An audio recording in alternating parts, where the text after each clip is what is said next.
Good morning. अब एक point को समझो यहां पर, थ्रेशोल्ड एनर्जी क्या होता है?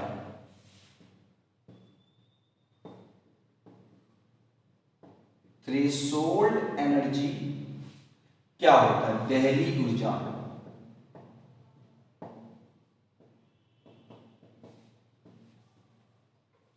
अब चलो, अब एक पॉइंट को यहां अच्छे से सीखिएगा।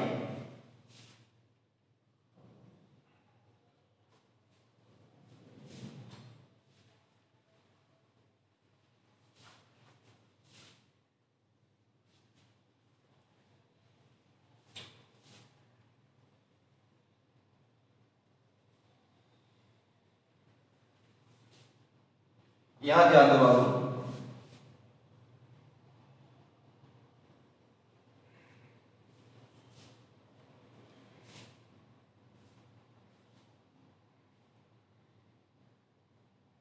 देखो ई आर,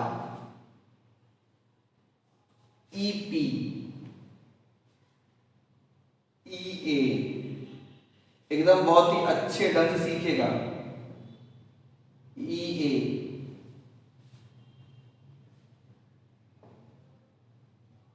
एनर्जी बैरियर,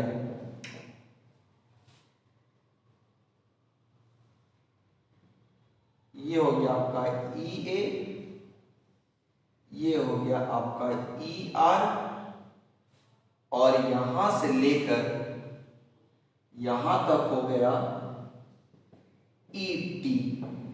अब चलो, एकदम बहुत ही अच्छे ढंग से सीखेगा। देखो, एक रिएक्टेंट है, तो रिएक्टेंट को प्रोडक्ट में कन्वर्ट होना है, ये रिएक्टेंट है। तो इसको मैं आपको बहुत ही पहले, ज्यादा पेचीदा हो जाएगा फोटो, यहां समझाते हैं आपको। देखो, रिएक्टेंट है, इसको प्रोडक्ट में कन्वर्ट होना है, तो रिएक्टेंट को प्रोडक्ट में कन्वर्ट होने के लिए जो मिनिमम एनर्जी की आवश्यकता होती है, हम उसको क्या बोलते हैं? हम उसको बोलते हैं एक्टिवेशन एनर्जी। मतलब रिएक्टेंट को प्रोडक्ट में कन्वर्ट होने के लिए जो मिनिमम एनर्जी की आवश्यकता होती है, उसको हम क्या बोलते हैं? Activation energy. ठीक है, तो याद रखिएगा, ये हो गया ई, रिएक्टेंट को प्रोडक्ट में कन्वर्ट होने के लिए जो एनर्जी लगा, एक्टिवेशन एनर्जी। पहला पॉइंट कंप्लीट हो गया। अब हम लोग सेकेंड पॉइंट पर आते हैं। ये ध्यान रखो, तुम बोलो यहां से लेकर यहां तक क्या है? देखो, रिएक्टेंट जो होता है, मान लो मेरे पास ए और बी है, इस रिएक्टेंट के पास अपना खुद का एनर्जी है। तुम बोलोगे सर कैसे है?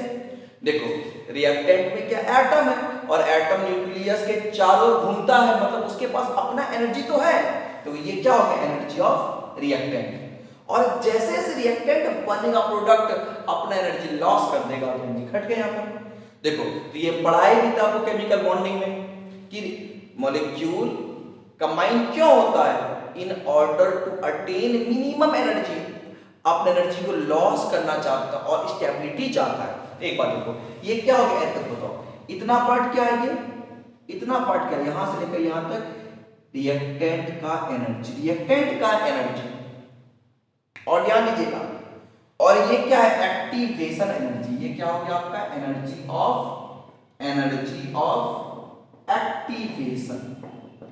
तो बोलो बाबू, ये रिएक्टेंट का एनर्जी, ये क्या है आपका? Energy of activation. रिएक्टेंट का energy, energy of activation. Clear है यहां तक? अच्छा, अब तुम एक पॉइंट को समझो। अब देखो, हम लोग ये जो डायग्राम बनाए हैं, इसमें रिएक्टेंट प्रोडक्ट में कन्वर्ट हो रहा है। क्यों? क्योंकि इसको क्या मिल रहा है? एक्टिवेशन एनर्जी मिल रहा है। मतलब कोलिजन इफेक्टिव है। इफेक्टिव कोलिजन का मतलब क्या होगा? वैसा कोलिजन जिसमें रिएक्टेंट प्रोडक्ट में कन्वर्ट हो जाएगा। अब चलिएगा, हम लोग एक पॉइंट को समझते हैं, इफेक्टिव कोलिजन क्या होता है? इफेक्टिव कोलिजन क्या होता है? What is effective collision? तो चलिएगा, उसको लिखेंगे पहले हम लोग। इफेक्टिव कोलिजन, प्रभावी कोलिजन। प्रभावी कोलिजन। देखो इसका मतलब क्या होगा, those collision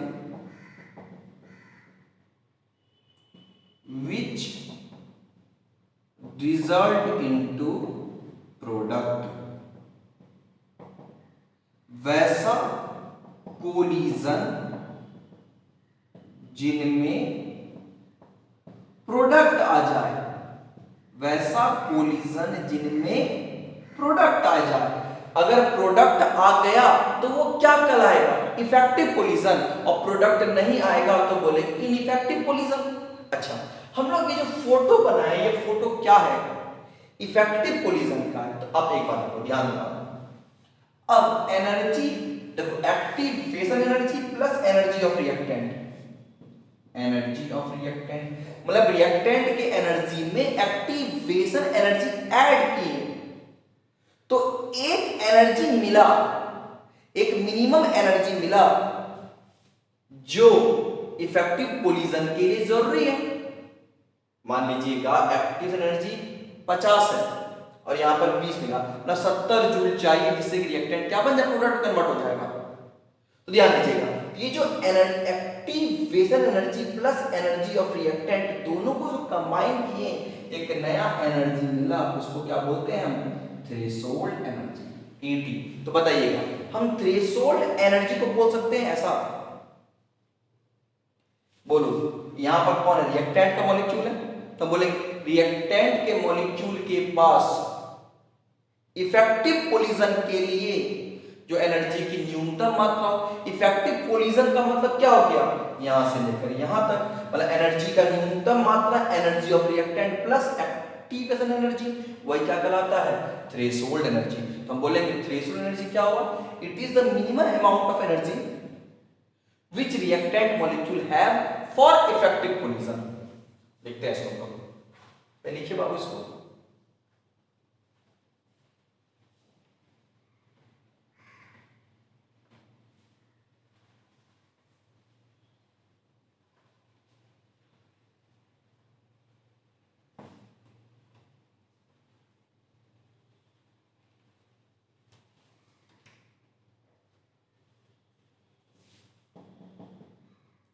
threshold energy, threshold energy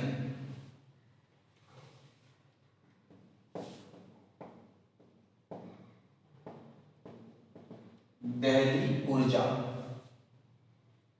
it is the minimum amount of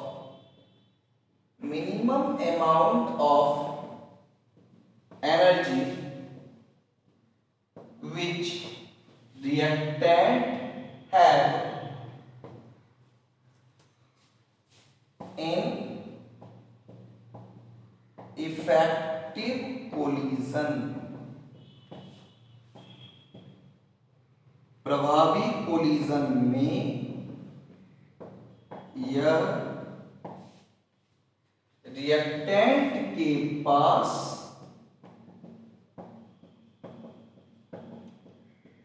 energy की न्यूनतम मात्रा होती है, मतलब ET is equal to EA plus ER, मतलब threshold energy is equal to energy of reactant plus मतलब energy of activation plus energy of reactant. इसको note कीजिएगा,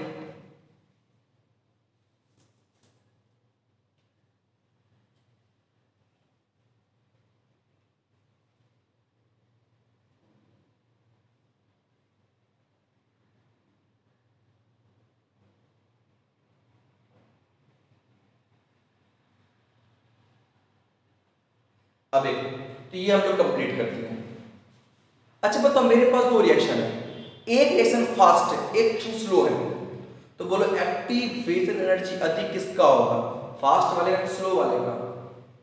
ध्यान दीजिएगा, स्लो का मतलब क्या है, रिएक्टेंट को प्रोडक्ट में कन्वर्ट होने में बहुत दिन लग रहा है, मतलब बहुत एनर्जी लग रहा है। तो बताइएगा, तो हम क्या बोलेंगे, फास्ट रिएक्शन क्षण में हो गया तो less activation energy, slow reaction जिसको होने में बहुत समय लगे तो क्या बोलेंगे, हाई एक्टिवेशन एनर्जी। तो ये बात क्लियर हो गया, फास्ट रिएक्शन का क्या होगा, लेस एक्टिवेशन एनर्जी, और स्लो रिएक्शन का क्या होगा, हाई एक्टिवेशन एनर्जी। अब यहां देखो,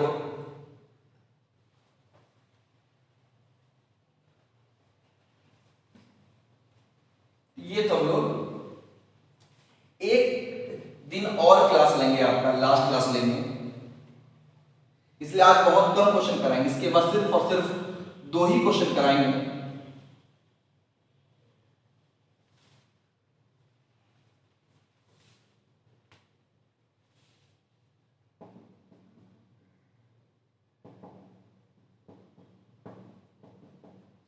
Consider a reaction A to product which value of rate constant K is equal to 2 into 10 per power minus 2 second inverse. Calculate the concentration of A remaining after 100 seconds if its initial concentration is 1 mole per liter, 1 mole per litre. A से P अभिक्रिया के लिए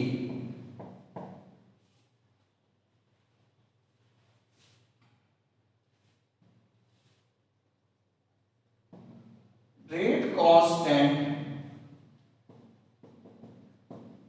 के का मान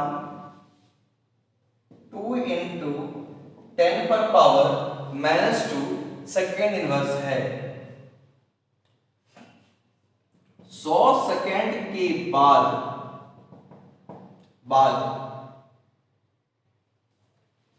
कितना, 100 second के बाद बची हुई ए की मात्रा बताओ अगर प्रारंभिक सांद्रण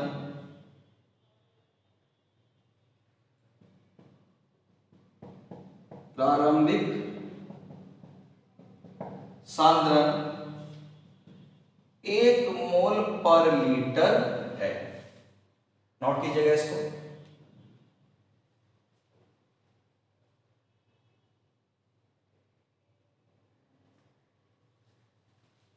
देखो अब पहले यहां पर आपको ऑर्डर नहीं बोला है, क्या दिया है, रेट कांस्टेंट कितना दिया आपको, second inverse. Second inverse rate constant किसका होता है,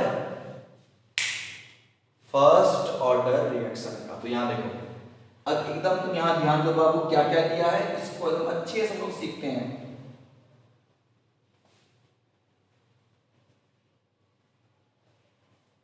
देखो ए से पी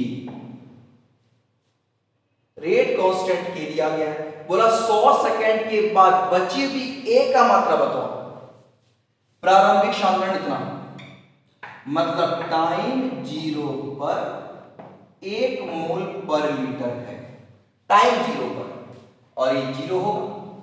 अब बताओ टाइम 100 सेकेंड हो गया, तो बताइएगा 1 मोल पहले था, बोला 100 सेकेंड के बाद बताओ बची हुई ए की मात्रा आफ्टर 100 सेकेंड आपसे ये पूछ रहा है, बताओ ये क्या होगा। तो यहां देखो ये अगर आर नॉट है और ये आपका आर है तो आपसे क्या पूछा, आर पूछा।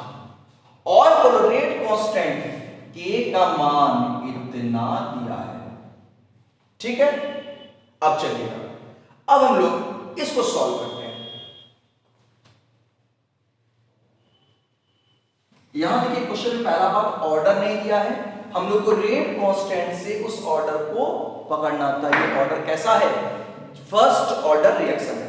आप कैसे पाओगे एक बार ध्यान दो, R इक्वल टू के, आर पर पावर 1 ये होता है फर्स्ट ऑर्डर रिएक्शन। R का क्या होता है, मोल पर लीटर पर सेकेंड। इस R के लिए क्या होगा, मोल पर लीटर, तो कट गया। तो बोलो के क्या बचा, सेकेंड इनवर्स। यहां फर्स्ट ऑर्डर तो 1 लिए थे, R इज इक्वल टू के, आर पर पावर 0, किसी पर पावर 0 क्या होता है 1, तो R इक्वल टू के, आर इक्वल टू के। तो के का यूनिट क्या होगा, आर यूनिट क्या होता है, मोल पर लीटर पर सेकेंड, और वही यूनिट किसका होगा, के का। तो अगर यूनिट के का ये रहेगा तो क्या बोलेंगे, जीरो ऑर्डर रिएक्शन। अगर सिर्फ सेकेंड इनवर्स टाइम इनवर्स रहेगा, मतलब मिनट इनवर्स, आवर इनवर्स, तो क्या हो गया आपका फर्स्ट ऑर्डर रिएक्शन। एकदम बाबू अच्छे से चीज को सीखिएगा।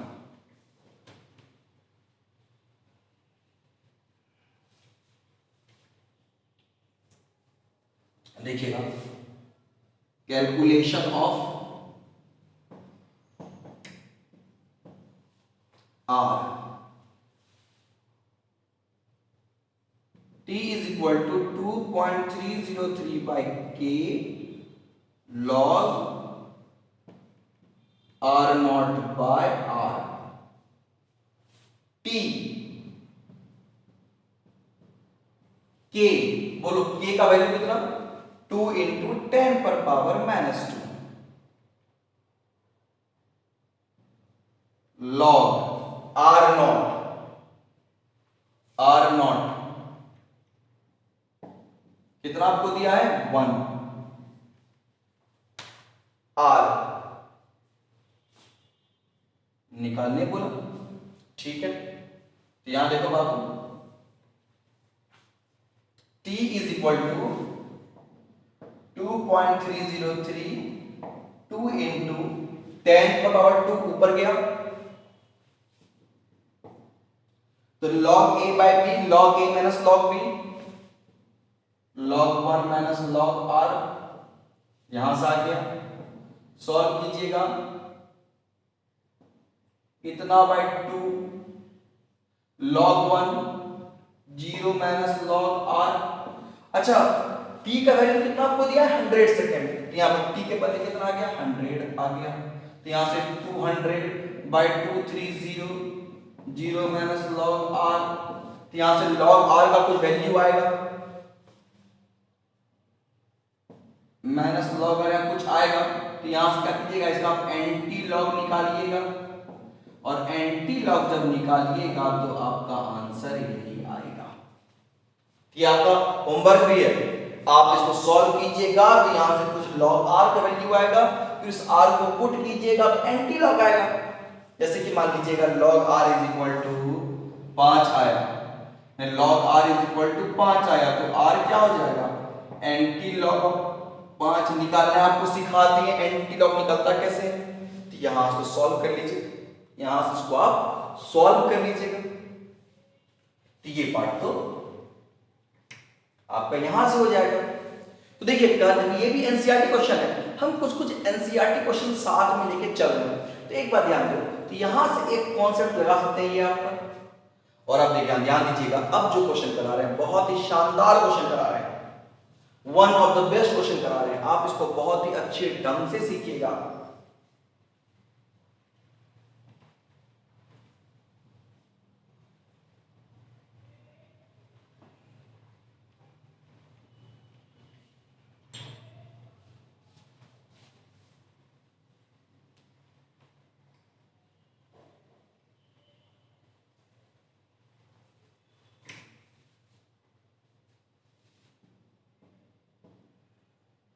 Sucrose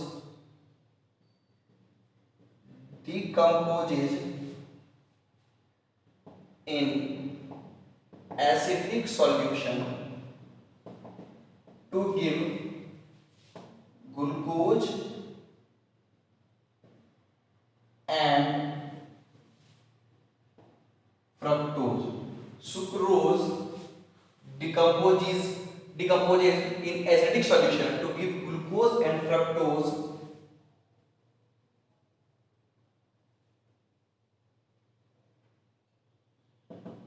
It's if reaction is of first order, T half is 3 hour. What fraction of sucrose left after 8 hour? After 8 hour, acidic solution में सुक्रोज ग्लूकोज तथा फ्रक्टोज में टूट जाता है। अगर अभिक्रिया प्रथम कोटि की है तथा इनका टी हाफ 3 आवर है, 3 घंटा है, तो 8 घंटे के बाद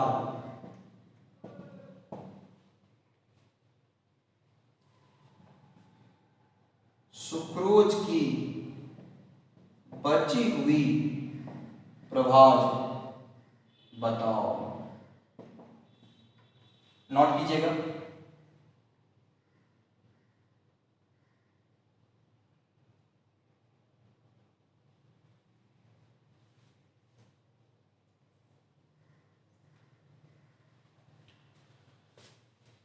अब एकदम ध्यान दे बाबू, आपसे क्या क्या पूछा।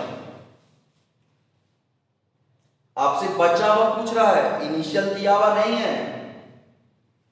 देखो बहुत ही शानदार क्वेश्चन है।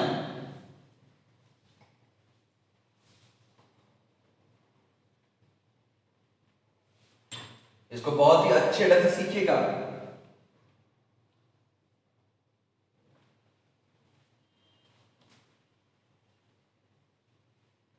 अब देखो सुक्रोज C12H22O11, यही है आपका सुक्रोज। देखिए ये टूटता है, इसको पानी डालते हैं यहां पर और एक इन्वर्टेज एंजाइम लेते हैं, यही एसिडिक सॉल्यूशन है। देखो ये टूटता है आपका C6H12O6 में, C6H12O6 में। एक को बोलते हैं, एक है ग्लूकोज और एक है फ्रक्टोज, एक है ग्लूकोज और एक है फ्रक्टोज। अब देखते हैं बाबू ग्लूकोज और फ्रक्टोज क्या होता है। एकदम अच्छे ध्यान समझो, जब इसको हम बायोमोलिक्यूल पढ़ेंगे तो अच्छे सीखेंगे। अब ध्यान दो, प्लस सुक्रोज एसिडिक सॉल्यूशन में ग्लूकोज और फ्रक्टोज में टूटता है। अब चलिए तो ध्यान दीजिएगा, एक फर्स्ट ऑर्डर काइनेटिक्स है जिसका टी हाफ दिया गया है, 3 आवर इनवर्स। बोला बताओ 8 घंटे के बाद आफ्टर 8 आवर सुक्रोज का कितना मात्रा बचा रहेगा, कितना मात्रा बचा रहेगा। मतलब आपसे R0 ही पूछ लिया इनडायरेक्ट रूप में, लेकिन आपको R तो दिया हुआ नहीं है, R तो आपको दिया हुआ नहीं है। तो ध्यान दो बात, इस तरह के क्वेश्चन को हम कैसे सॉल्व करते हैं, ध्यान दीजिएगा। हम एज्यूम करके सॉल्व करते हैं। देखो एज्यूम कैसे करेंगे,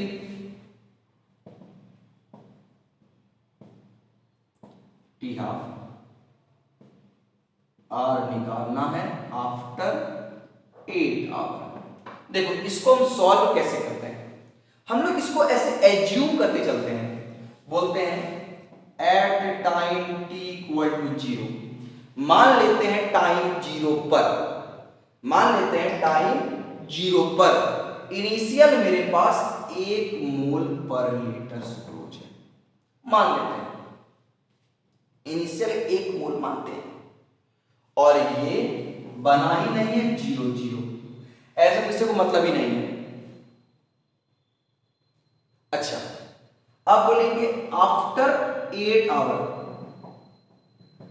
8 घंटा के बाद हम ये क्या सोचते हैं, ये x मोल बना, ये x मोल बना, तो बाबू यहां 1 माइनस x मोल बचा रहेगा, 1 माइनस x मोल बचा रहेगा। ध्यान दो, एक कॉन्सेप्ट लीजिए आपको सिखाए थे, अगर यहां 2 बाबू तो यहां 2x, 3 तो 3x, यहां 1 तो सिर्फ x, अगर यहां 1 तो 1 माइनस x, अगर यहां 2 तो यहां 1 माइनस 2x करेंगे।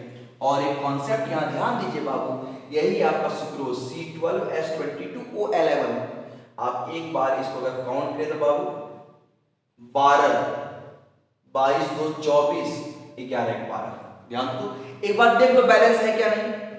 देखो एक्चुअली C6H24 नहीं C12H24O12, देखो तो 6 6 12, 12 12 24 और 6 6 12, तो आ गया, मतलब बैलेंस है।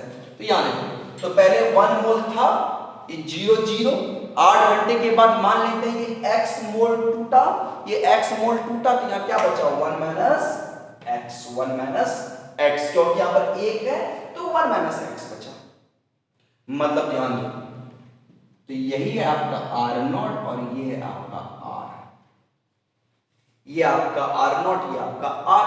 तो हमको निकालना क्या है, कैलकुलेशन ऑफ R, देखिएगा कैलकुलेशन ऑफ R, फॉर्मूला क्या होता है बाबू, T is equal to 2.303 by K log R0 by R। तो एक बात तुम ध्यान दो बाबू, एक्चुअली में R क्या है 1 माइनस x, R क्या है 1 माइनस x, और R0 क्या है 1, तो चलिएगा हम लोग यहां पर इस चीज को ऐसा लिख लेते हैं 1 बाय 1 माइनस x, आपको निकालना है 1 माइनस x, तो देखिए उसके लिए क्या क्या चाहिए आपको बाबू, P 8 घंटा दिया गया, आपको निकालना क्या है K, आपको निकालना क्या है K, और K कहां से आएगा, T हाफ से K आएगा, T हाफ से K आएगा। पहले इतना पहले आप लिखो, इतना लिखो, फिर इसको रफ करेंगे।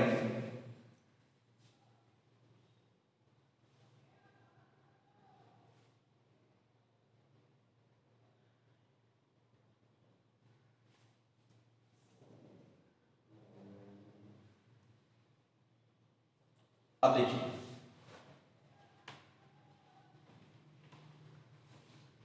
देखो गिवन गिवन तो नहीं है लेकिन गिवन बना दिए, R0 1,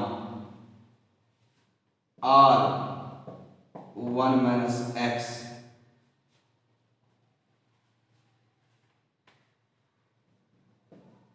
आफ्टर 8 आवर, निकालना है क्या होगा, ये क्या होगा बताना है, T हाफ 3 आवर। देखिएगा बाबू, हमको 8 घंटा दिया गया, अगर हमको K मिल जाएगा तो मेरा निकल जाएगा काम। अब ध्यान दीजिए, पहले हम क्या निकालते हैं, K निकालते हैं, कैलकुलेशन ऑफ K। अब K कैसे निकलता है उसको फोकस करते हैं, calculation of K, T half is equal to 0.693 by K, तो यहां से K कितना हो जाएगा 0.693 बाई T हाफ।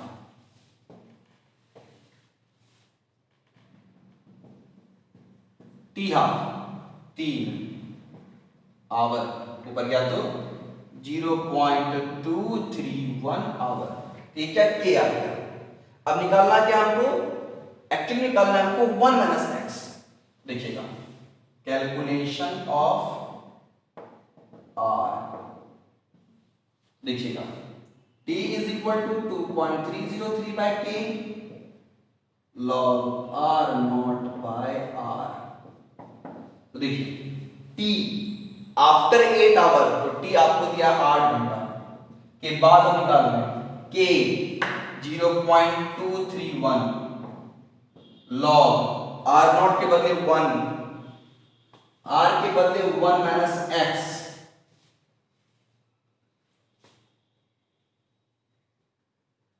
देखोगे तो ये और ये कट ही जाएगा। अगर तुम गॉड तो बाबू 2.3 और 0. कितना लो ना, तुम 0.23,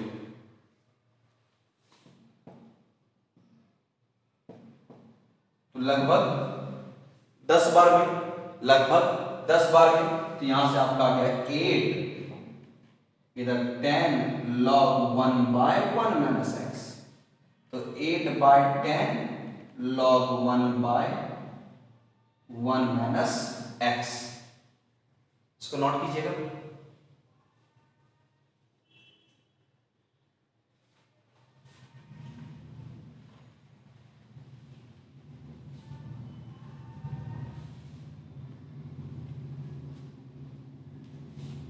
जीरो 0.8 log 1/1 माइनस x।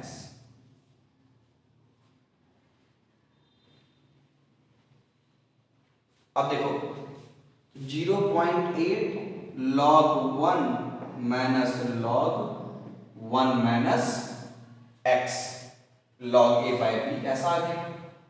तो देखो log 1 क्या होगा, 0 minus 1 minus x, 0 minus 1 minus x।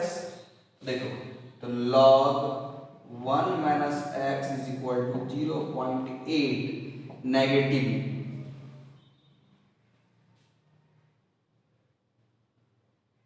एक आदमी इतना छोड़िए उसको, यहां से इतना पहुंचे हम लोग। अब देखो तो log 1/1 माइनस x 0.8, देखो 1/1 minus x, 1/1 minus x, anti log of 0.8, तो 1/1 माइनस x। अब 0.8 का जब आप एंटी लॉग को चेक कीजिएगा तो आपका जो वैल्यू आएगा वो आएगा 6.345, 6.345। तो यहाँ क्या हो जाएगा, 1 is equal to 6.345 minus 6.345x।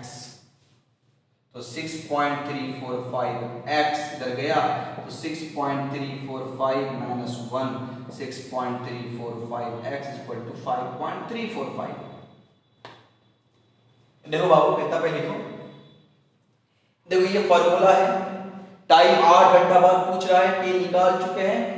इस बचे हुए r का वैल्यू क्या होगा, तो कि बचा वैल्यू कितना होगा आपको r, और ये r कितना निकालना है 1 माइनस x। यहां से हम लोग पहले x निकाल लिए, तो यहां से सॉल्व कीजिएगा, तो यहां से जो आपका x का वैल्यू आएगा, यहां से जो आपका x का वैल्यू आएगा जब आप सॉल्व कीजिएगा,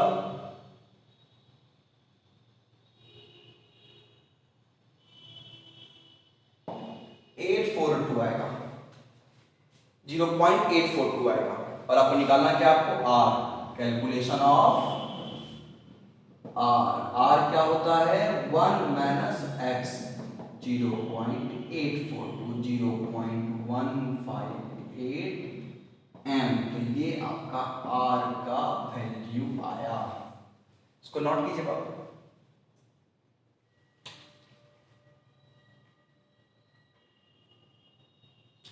एक बात ध्यान दो,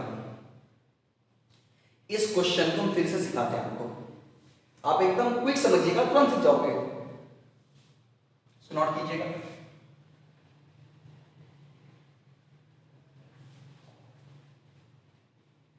देखो सुक्रोज था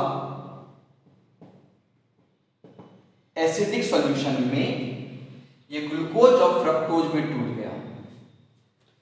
इसका टी हाफ दिया गया 3 घंटा, कितना टी हाफ बाबू 3 आवर है, इनवर्स नहीं है, 3 आवर है, मिस्टेक था हमसे, 3 आवर कर लीजिएगा।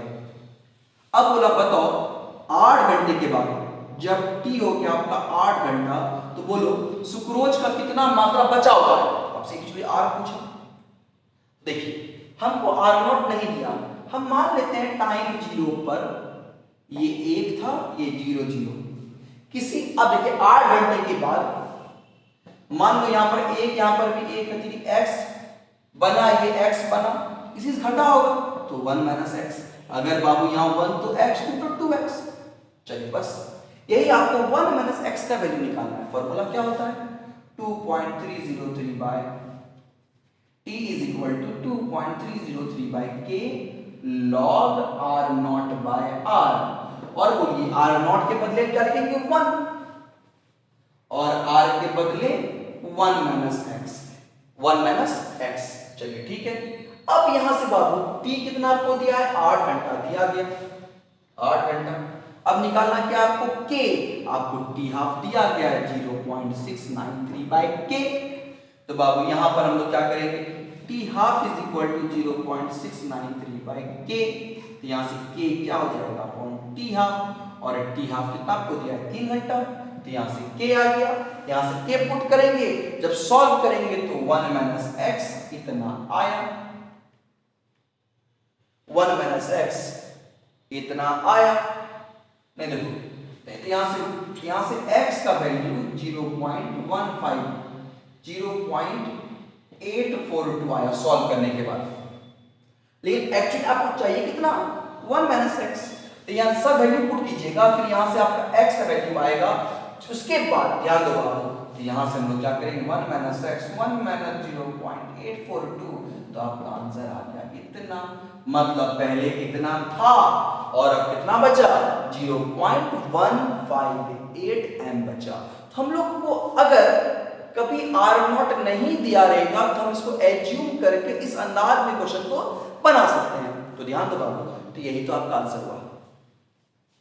अब हम लोग एक्चुअली क्या करेंगे नेक्स्ट क्लास में सिर्फ और सिर्फ रटने वाला कॉन्सेप्ट को सीखेंगे। मतलब आपको कुछ हम याद बोलेंगे, याद कर लो ये 0 ऑर्डर होता है, याद कर लो ये फर्स्ट ऑर्डर होता है, और कैसे पता करेंगे कौन सा 0 ऑर्डर है कौन सा फर्स्ट ऑर्डर। उसके लिए आपको रेट कांस्टेंट दे सकता है, रेट कांस्टेंट के यूनिट से हम 0 और फर्स्ट को पता कर सकते हैं, नहीं तो बड़ा मुश्किल काम है पता करना, तो फिर आपको रटना ही पड़ेगा। रटने वाला जो चीज है हम लोग अब अगले क्लास में पढ़ेंगे, और अगला क्लास लास्ट क्लास होगा केमिकल काइनेटिक्स का।